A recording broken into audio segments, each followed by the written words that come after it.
చాలాసార్లు కొంతమంది భర్తలు అంటారు, నీకేం లోడ్ చేశానే నేను, నీకేం లోడ్ చేశాను, నీ కాళ్ళ దగ్గరికి తెచ్చి అన్నీ పడేస్తున్నాను కదా,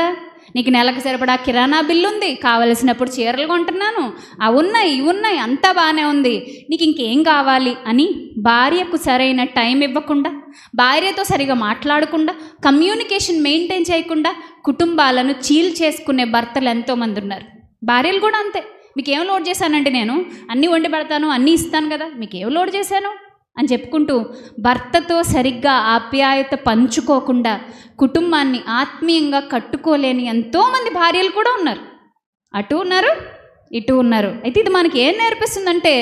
నీ డబ్బు ఇంపార్టెంట్ కాదు, నీ తిండి ఇంపార్టెంట్ కాదు, నువ్వు చేసి పెట్టే వెరైటీ వంటలు ఇంపార్టెంట్ కాదు, నువ్వు తెచ్చిపెట్టే గొప్ప చీరలో గిఫ్ట్లో ఇంపార్టెంట్ కాదు, నువ్వు బయటికి వెళ్ళినప్పుడు తెచ్చిపెట్టే వేడివేడి ఆహార పదార్థాలు కూడా ఇంపార్టెంట్ కాదు, నువ్వు మాట్లాడే